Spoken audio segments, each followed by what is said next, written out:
Hey folks, welcome back for more Enshrouded, and now we are in the Hunter's abandoned encampment, and it turns out to be a lot more of an involved quest than I thought it would be. And in this two-parter, we're going to explore what makes a man break inside the madness that is this cavern. But really, we're just going to, whoop some ass and take some names. I am quite curious. We do have the weapons for this. I wonder how magic users would do this, because when you use your magic, like you channel divinity, it's kind of tricky because it takes forever to charge. If you use your wand, however, it's faster, and you don't take any mana. But I don't think I'm carrying my wand. Oh, this is my wand, right? How does wand work? Because this is fire, and I believe they are weak to fire. The spiders are, so let's try it. Yeah, I know there's a bit of an auto-targeting thing happening, right? Oh, it's so slow. It's actually pretty slow. It's almost better to fight them with your melee. Okay, let's do so. Let's do so. Yeah, it's like 2 strikes for your melee. And if you're fast enough, then you can hit them before they hit you. I think we also have to hit, yeah, these spider nests. Oh, there's a lot of spiders, Just engage them quickly, In and out, just like before. I remember when I was trapped. Oh my god. And we also have 2 of the life rings. So with the 2 life rings, we can hopefully get some HP out of this. Eat some of that. Eat some of your damn strawberries, good sir. No! 8 HP. Don't kill me, please. Okay, we're alright. I wasn't crying, you were crying. Damn it. Uh-oh, here they come. It's that rapid succession of attacks. Oh yeah, that's that right there, right? That's the problem. It's those big spiders. Maybe I have to attack this. The little spiders are not the worry here. It's the big spiders that shoot off their like 3 poison blast attacks. I think that was it. Had to be it. Oh boy. I wonder what the strategy is, though, for killing all these things, aside from like striking faster than they do. Okay, I don't want to go too deep into these tunnels just yet. There is a note to read on the other side. Let's go ahead and check it out. So she lived here? Yikes. Sleepless night. A comforting heat emanates from the rocks, so I won't need a fire tonight. I hear them in the distance, searching, howling. It's the wind that carries their madness in my way. A draft from the mines. What are they digging for? The screams rip through the night and scare away all prey. I'm starving. Should I have stocked up on resources when I was near Glenwood's End? No, the whole place reeks of blood and betrayal. I know the scent well. I'll walk with hunger in my heart if I must. Hunter's note. Okay, so this is from the hunter themselves. And this is the spindle. What the hell? I legitimately thought the spindle was farther into the cave. Well, I mean, now that we're here, we may as well check it out, right? Ooh. This leads to the outside. What the hell is this?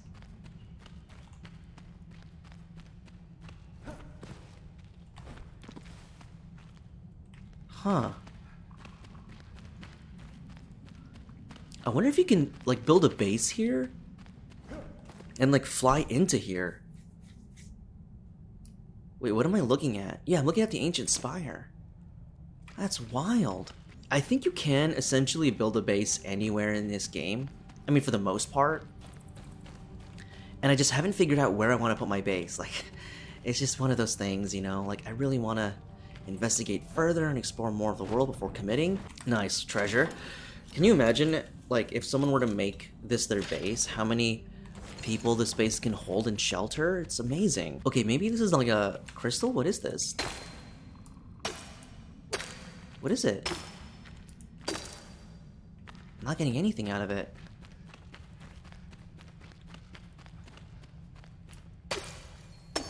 Oh, luminescence. Alright, well anyways, that's that. Let's head back and wrap this thing up and find out what the last quest is so we can get that nifty looking armor. Wow, a lot of people have a lot of things to say now. I used to live in Pikemead's Reach like so many others. I've got a dark feeling about it. I think something dreadful might be there now. Have you heard of Pikemead's wisps? They're dancing lights in the sea.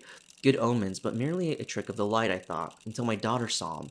This strange glimmer in the water, moving, prowling. Now I see the same glow whilst I slumber. From within the castle, it haunts me. 'Tis no trick, it lives. Are you prepared to change that, kid? Okay. I guess you want me to kill something? Crucible, to do my best work, I need a smelter. But crafting a smelter requires a crucible. I used to have one. I'll bet the scavengers got to it. It's probably up their mine. Probably at their mine, way up north in the Revelwood. Got it. Will it show me the armor I can craft? No, not yet. My hand spindle. Ambush, but I hid my tracks. How could the soldiers, spiders, you say, ignore me then? Place that hand spindle and we'll move on. Hush now whilst we craft. My secrets are mine to keep. And then I kill her. No, I'm kidding. Alright, so let's go ahead and place the spindle in the world. And yes, I know it's overcrowded. Okay, I get it. It's not the most aesthetically pleasing. But I'm gonna build stuff off screen, okay? That's what I'm gonna do. That's when I'm gonna do it. For linen, you need flax. I don't think I have that many flax, if any. I thought you would need string or something. I mean, flax makes sense, but where am I gonna find flax? I have 1 flax. Where am I gonna find flax? Also, I totally misjudged that. I thought it would be like a 4-quest storyline. It turns out it wasn't. Yeah, I thought it'd be 4 quests. Oh, the 3rd was reach the Revelwood. The 4th was place the spindle. Okay. Sure. I have no clue how to get flax, folks. That is, like, beyond me. Quite frankly, I don't give a damn. I'm kidding. I do give a damn, and I will find out how to do it. Just give me a second. So I just looked up how to get flax, and there is a garden here by, Diadwin. And we can go ahead and get the flax there. But ultimately, we're going to want to have to grow our very own flax in order to get a more reliable amount of flax. So, there is that. I guess we're going to have to start farming? Man, if that's the case, I really need to settle down somewhere and find a place to live. Because I mean, I'm going to put so much into the starter base that I'm not going to, want to stay there, and I'm going to have to move all my stuff anyway. When you start farming, and start laying down the roots of what you want to do. Oh my god. Jeez, these boars are rough and tough. Wow, there's quite a bit, actually.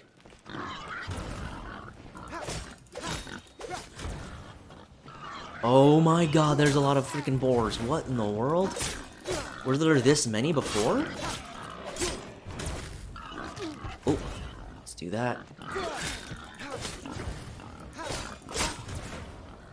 Yeah, this blink, like dash attack thing is really, really helpful. Oops.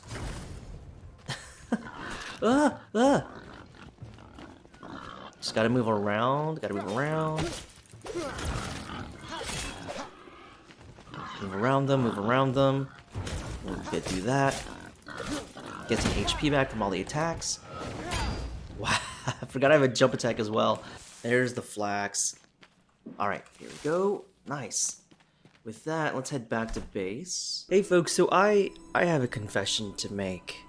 As you can tell by the way my character looks, it has been quite some time since you and I last met. I mean, quite frankly, it has only been perhaps half a second your time, many days my time, and that's exactly what happened here. So, real quickly, I just figured, I think what I really struggled with in this game was finding a base, and quite frankly, when you establish a base and start making a place your home, turning a house into a home, the game really opens up for you, because a lot of this game is quest driven, mission driven, and all of it mainly through the NPCs. And the more you do that, the more things unlock for you. So for the better part of this series, I've just been exploring, collecting things, harvesting, and that kind of stuff, but not really building up my house. And in doing so, I was kind of holding myself back and running up to encounters that felt a little difficult for me, because I felt like I was underleveled for those instances. However, now I was like, you know what, I'm just going to take time, my own time, off screen, and really build a place together and put something together. Put a thing together, get the band back together. And in doing so, I've changed the way my house look. So let me go ahead and show you what my place looks like. Let's go ahead and walk here. Everything might look the same from the outside, but right when you open the door, you're gonna be met with nothing because I have moved everything out. I've cleaned things out. I left these storage boxes here. Not entirely sure why. I think it really completes the loneliness of this atmosphere. But yeah, I've moved everybody out. I kicked them out. I've killed them. They are now dead. I've deleted them from the game, and just surviving. This is actually a challenge. I'm doing a challenge where I just have to, you know, fend for myself out here with just my bare hands. So that's it. Whoop! That was an accident. Okay, real talk. Real talk. I moved everybody out, and I established my new home right up that. No, I actually moved to a different place, and I don't think I actually recorded this part. I'm pretty sure I didn't. There's a place called Fort Kelvin, or Calvin, but this is where we established my home. If you want to look at the map, I have done a lot of missions and a lot of quests, and the reason for it is because as I started developing my house, I was able to complete a lot more quests and do a lot more things in general. So yeah, in the event that you haven't seen this place before, this place is called Fort Kelvin. And I fell in love with this place because I like the way it looks. I like the way it's centered on the map. And I just felt like I wanted to make this place my home. And one thing that I really like about Enshrouded is that if you see it, you can build there. No, but sorry, I was like my modified Todd Howard meme. But yes, I fell in love with this place because I kind of like the way it looked, and it's a really interesting history in the lore of Enshrouded as well. But if you can see that tower right there, I rebuilt the roof. That roof isn't initially there when you first walk into Fort Kelvin. This tower on the bridge thing, I made that. I have a story behind that. It's one of the reasons why it took me a couple of days to get this out of the way and why I played so much off screen. I went ahead and I was like, you know what? I really want to build here. I had to clear this place out and establish my... There's also like an altar here. But anyways, yeah, this is my home. I haven't actually built a house, like in terms of like, or a room of where I live. I've been mainly trying to get this bridge tower thing up and running. Let me go ahead and show you the lore as well. So right when you enter the village, you'll actually see it occupied by the beast creatures. But if you read this, it says, "Welcome to Fort Kelvin. It is Kelvin. Weary traveler, Fort Kelvin is the last stronghold of peace and place for all survivors. The Shroud is the enemy of all the Embervale, and the Elixir Wars have laid waste to the lands far and near. Please see Jake's in the market for a rotation of nourishing stew, as well as a warm, dry cot where you can rest." Now, after reading that and seeing it occupied, I was like, wow, that's really cool lore behind this place. And I was kind of envisioning, also because I fell in love with like the way this place looked and the way it's organized and stuff. And I was just like, you know, what if it was like, if we RP'd this, like I was trying to revive Fort Kelvin. So if there are any survivors who heard that last message, who may be traveling for some time, I could rebuild this place and make it the bastion it was again. But the ruin that happened in Fort Kelvin was that, and by the way, this is the center of town. So when you first come here, it's infested with these beast creatures, and they attacked by coming through this mountain pass over here. So they assailed the town by coming through here, and it wasn't well defended, I guess. There seems to be a wall here, at least, so there seems to be some sort of defense set up. But yeah, apparently that's where the beast creatures came out of, and this is how they attacked the town, and so they bypassed the walls and everything like that. But there's no real particular reason why I got this place in terms of resource efficiency. I mean, up in that hill, if you can see, there's some copper right over there, and then there is a flintstone mine right outside the town. But honestly, one thing that I still have to get used to about this game is that when you look at the map here, fast travel is just really encouraged in this game, in the sense that you can lay down altars anywhere, and then wherever you lay down your altar, you can build limitlessly, you know, to your heart's content, barring resources and unlockables. That's what I really had to get used to, because that means as long as you have a flame altar in a specific spot on the map that is also close to, you know, resources that you want and that you want to teleport to, then you're never really out of reach when it comes to resources. You can live anywhere you want to, essentially, was what I'm getting at. Me choosing it at the center of, you know, the map that's not even really center of the map when you unveil more of the map, but at least more centralized. it's just me, I guess, from my own, like, the back of my mind, I kind of want that. But again, honestly, you don't need to. You just pick wherever you want. And I looked up more videos online about, like, different base locations, and there were a couple that really stood out to me.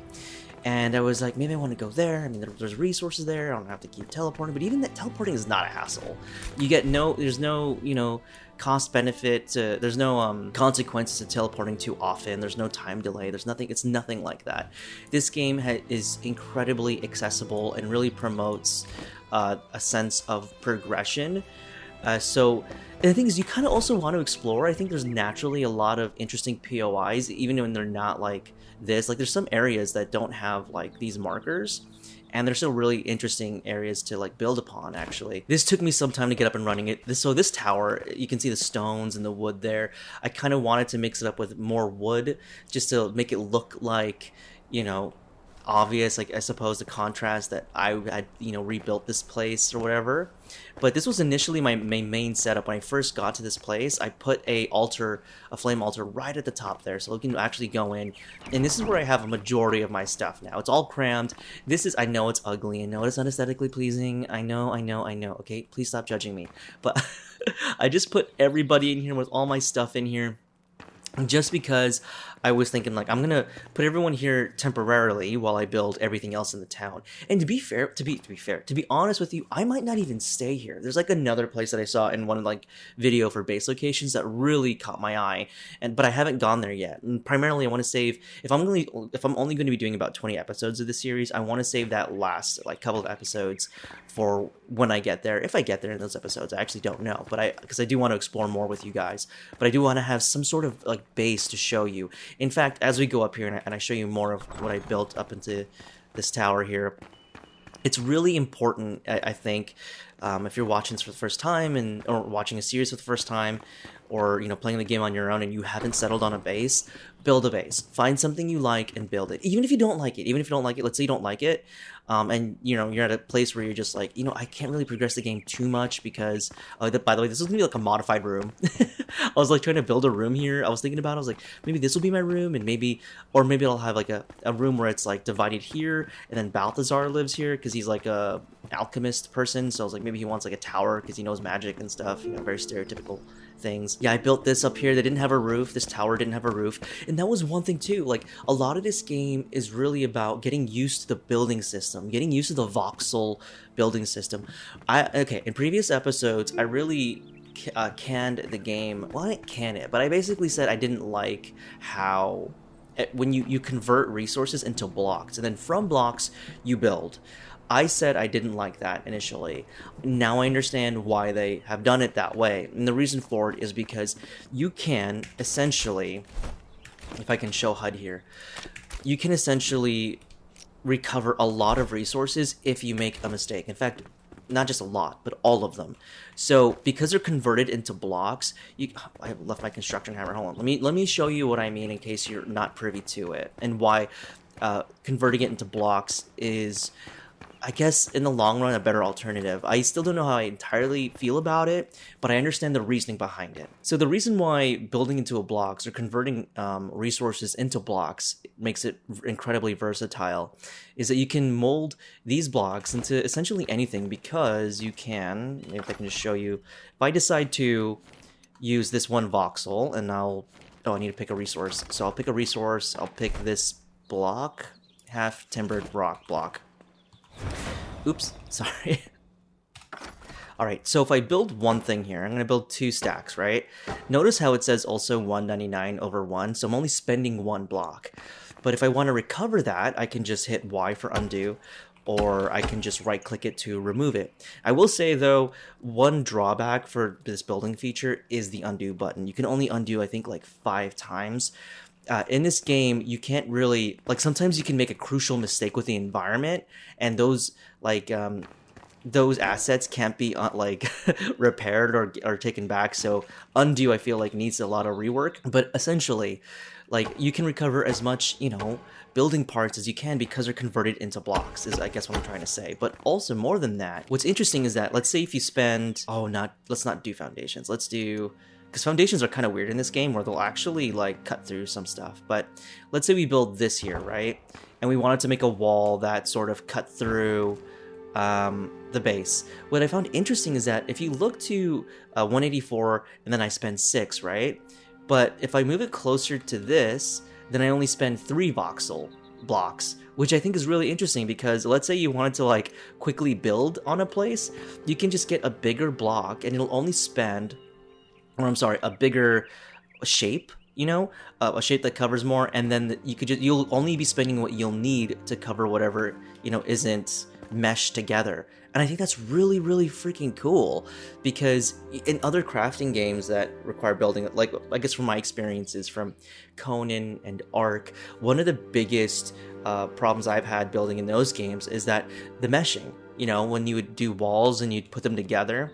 First off, Ark initially had a very strict system where your colors would turn red and you can't overlap buildings, you can't mesh them together and stuff like that. You would have to get like a mod to allow you to do that. But even when you were able to do that, if you found a way to manage to put 2 pieces of building structures together, the meshing would still kind of be kind of weird and you would have that overlapping mesh. But here, the game does such a good job of just combining these features and then creating like really interesting designs as they mesh together.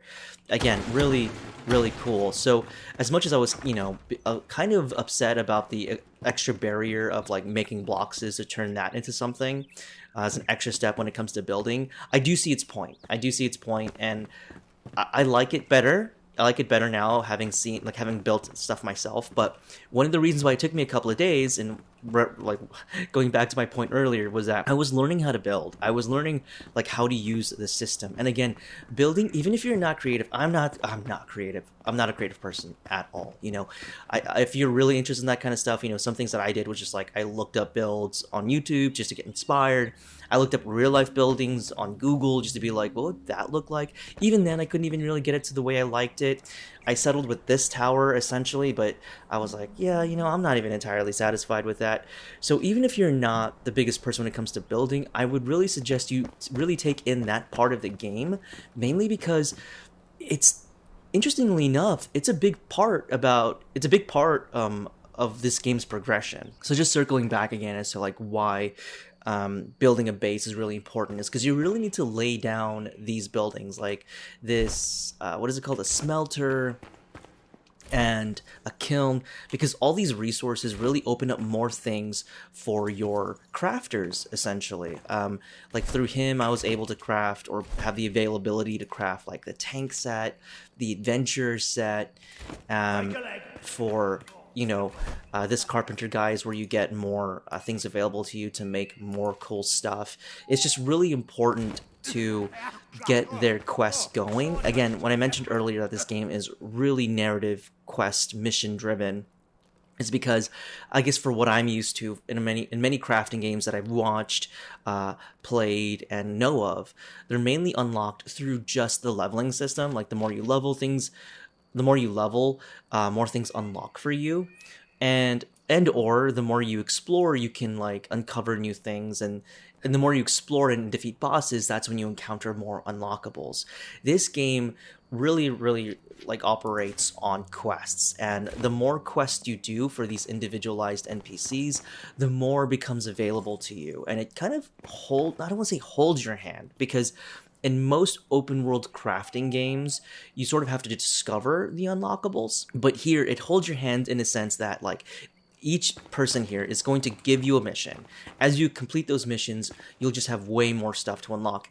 And it's not sort of optional. I mean, it is optional in the sense that you can bypass the whole building a base and crafting part of it, but you'll really start to feel the sting of it as you move on through the game, because there's a serious progression gap or wall that you hit when it comes to fighting bosses and enemies and stuff like that, because they will just outlevel you, they will do more damage, they will have better armor, and so you need to keep up with that. And one way to keep up with it is to do these NPC missions, and a best way to have access to the NPC missions is to build a base and then put down their buildings, I guess they're buildings, and they're what would you call these, like stuff, They're crafting stuff, because their crafting stuff will give you the opportunity to gain material, which you would then use. Like, for example, I have flax there.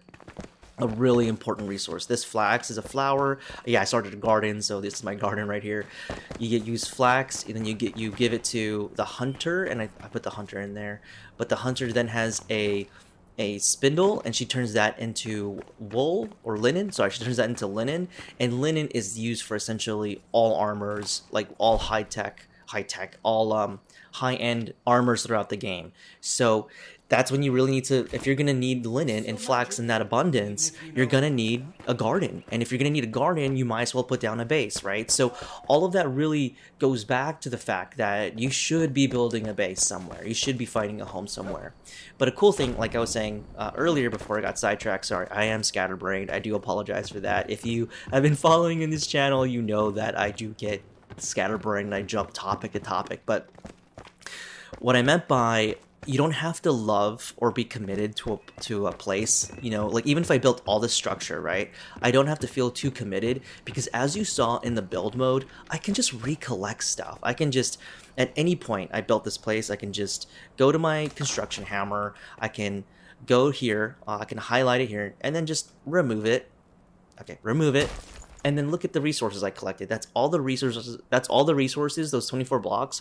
Those are all the resources I spent to make that particular structure, right? So there you go. And then I could just like keep going and remove more of it, and then not have to worry. Especially if I like want to tear this whole thing down. I feel like I'm not gonna want to do that. However, I feel like I'm going to hold on to. Shoot, did I put this all back? I think so. I feel like I'm going to want to hold on to this tower just because I built it, and I used a lot of resources to build this thing, and a lot of time and a couple of days to put this up. If I really wanted to, or if you really wanted to, you can tear down this whole thing and then collect the resources that way. I actually believe you can go into one of these buildings as long as you've hold on, let me do that. As long as you've, can you remove this? I think you can. Like, you can remove like this roof here, and then you can tear down whole buildings if you wanted to, and use the resources that you'll collect from doing that in order to, fell into the house, in order to build something else, build something new, to build up your new place, wherever that new place may be. So you don't have to stay married to the idea of a particular base, as essentially what I'm saying. Everything can be put up, everything that can be erected can be put down. Yeah, it took me a while to get used to that idea, and then to find a place that I really liked. Again, like I said, in terms of resources or anything, this place doesn't got it. I mean, it has a bit of flintstone right outside the base down there, and then it also has a copper mine, but because you can essentially teleport freely anywhere at any time, as long as you're outside the shroud and barring if you're being targeted by enemies, you can freely move between places, you know, and you're bound to make mistakes as well. And there are some costly mistakes that have really drained my resources and why it took me a couple of days to really settle. And one of them, like, I'll just share with you, so maybe if you can try to avoid this mistake yourself. When I started building up this base, I actually, let me see if I can get my torch up here. I actually built my, alright, you know what, I can just sleep this off. Whoa! I was gonna be like, I'm gonna show it to you at night now. I'm gonna show it to you during the day. Let me just sleep this through. But yeah, I built several flame altars. I may have built, I want to say 4 flame altars. And I extended the range to like level 3 each time, because I really didn't know where I wanted the flame altar. So I built it originally when I started. I saw this ruined tower structure, and I was like, this ruined tower structure, this is going to be my home. So that's when I decided I'd put the flame tower here, or the flame altar here, and then I essentially made it like where I was building up here, and then I fixed the tower up. And when I fixed the tower, I kind of fell in love with the idea that because every time I spawned back into this base, I could just, you know, go anywhere into the town by just gliding there. And so I was like, oh, I really like that. But then I noticed as I upgraded to level 4, Flame Altar 4, the range extended all the way out here into this area, and it was like, it didn't make very much sense because I was not going to make use of this outside area, and the range didn't cover a lot of the town. And I was like, if I really wanted to make this village my own, I want to occupy all these different buildings.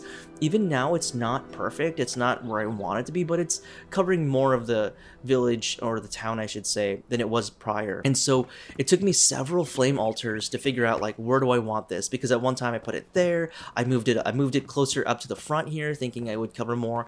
upgraded to Flame Altar 4, and each time you upgrade a Flame Altar, it actually requires Shroud Core.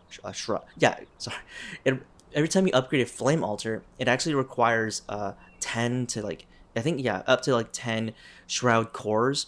And you make Shroud Cores, you can craft that through the Alchemist using, oh, I'm falling, using Shroud Spores. And from my knowledge, the only way to really collect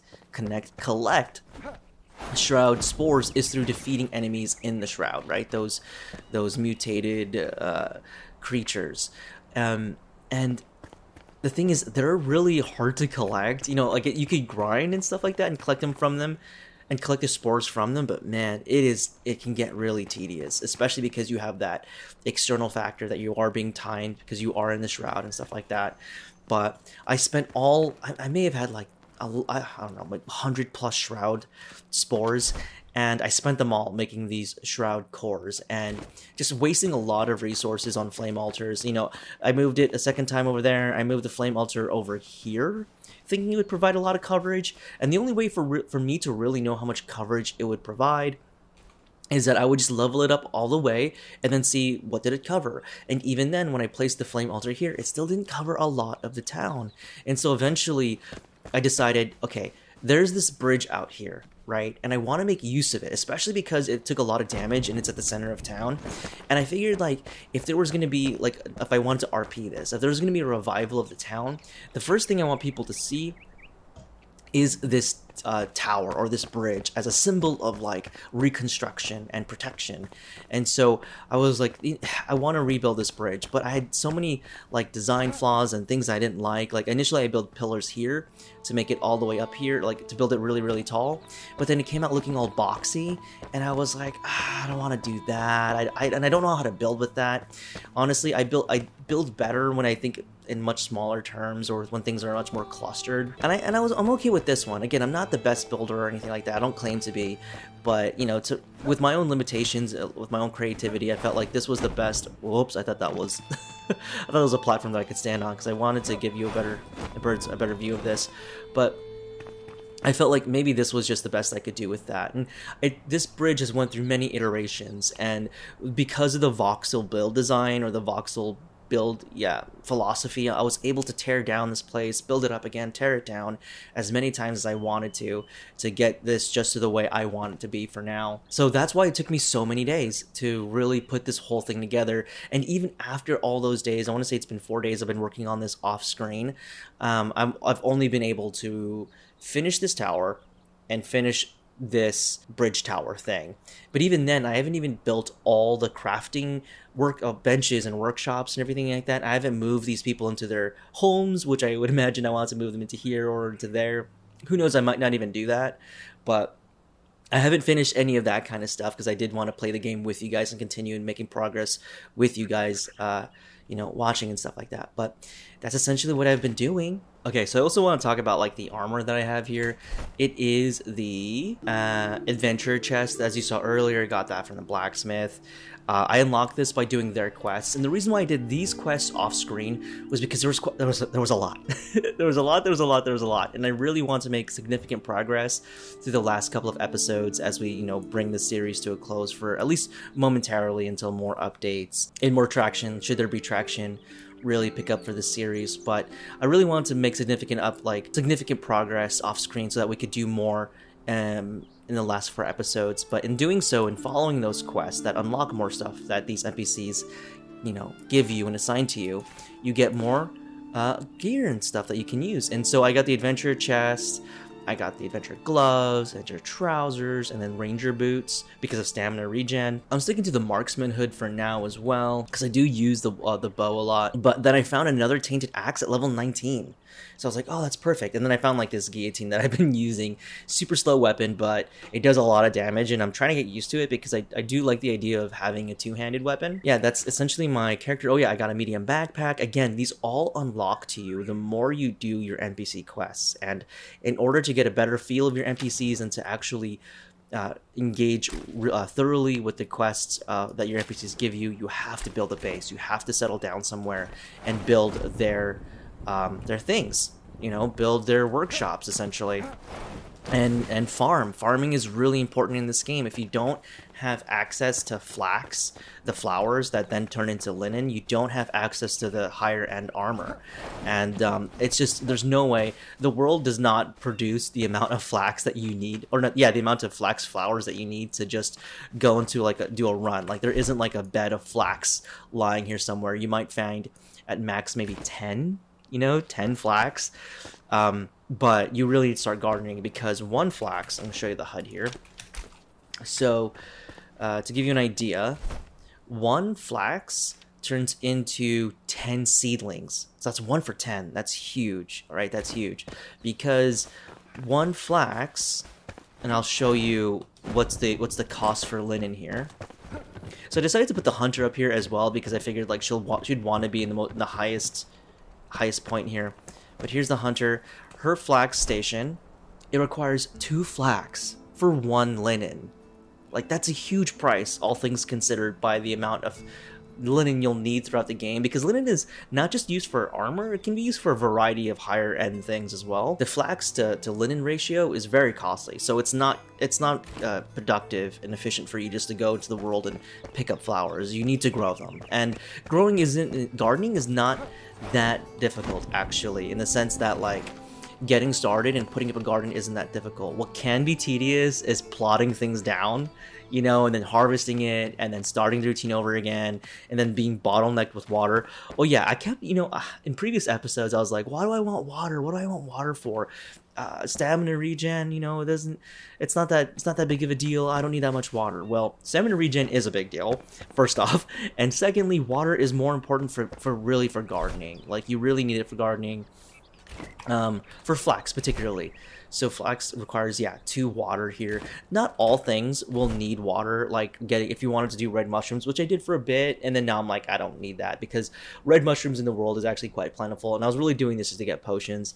But there'll be some recipes that don't require water. Water in general, if you want to get like flax and maybe grapes, they are important, super important. And I would suggest, I'm pretty lazy about it, to be honest, and also I don't have that much access to water. I could just, again, but it's not that bad. I can actually just teleport back to my base and then collect water from a water fountain here. And I believe there's a water fountain in the homestead, so I could just get on the ancient spire, fly down here and collect that water. And then it's 5 water per well, so teleporting in maybe 30 and a minute intervals, 1 minute here, 1 minute here, 2 minutes for 10 water. That's pretty good, because you're just teleporting that whole time. I don't have to have my base at the starter location. I don't have to have my base at the homestead. It's convenient in a lot of ways, but it's not too inconvenient to build your base wherever you want it to be. And yeah, I do have a new glider. If you go down here, I don't actually occupy a lot of the house.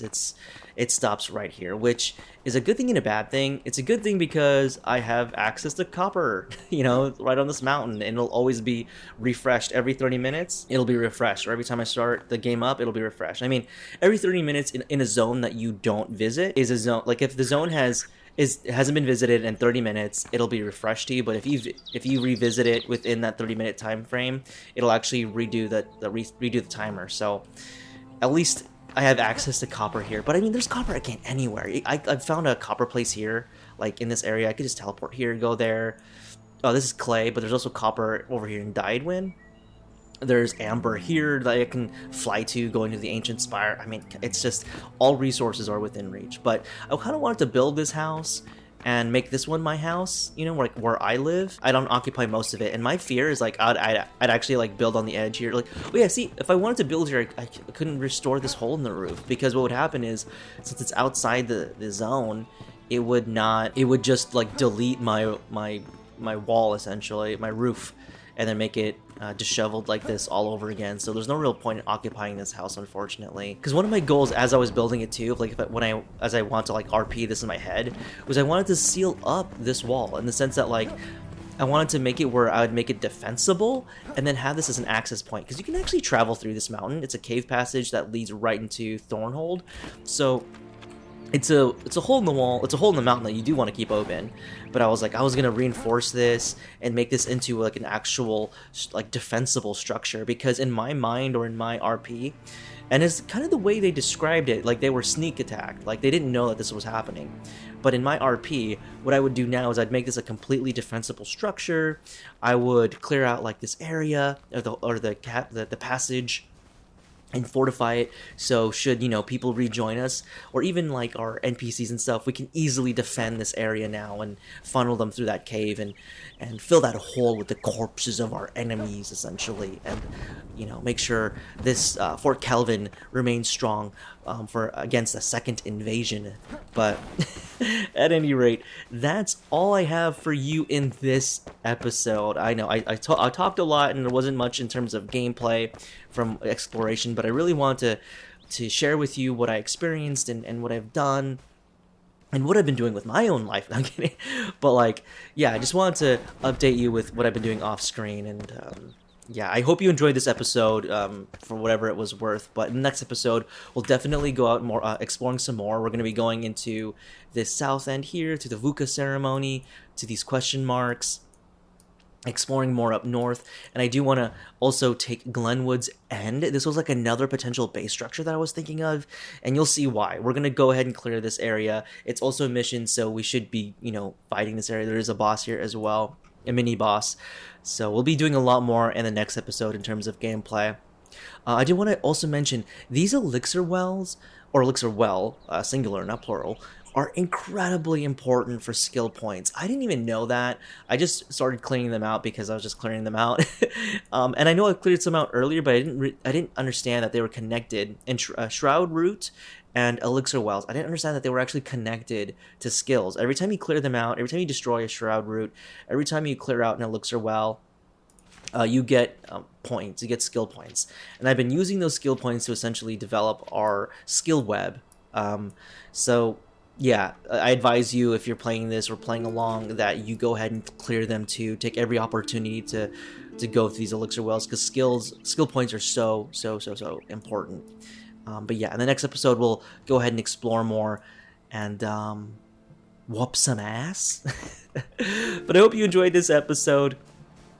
I know it was just a lot of me just rambling and stuff like that, but I'm trying to also think about, like, is there anything else I failed to mention to any of you?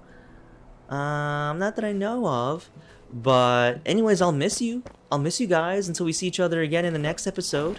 So I want to thank you all so much for watching. I do appreciate that, and I appreciate you, and I hope to see you in the next episode, whatever the next episode may be. So until then, I will see you then.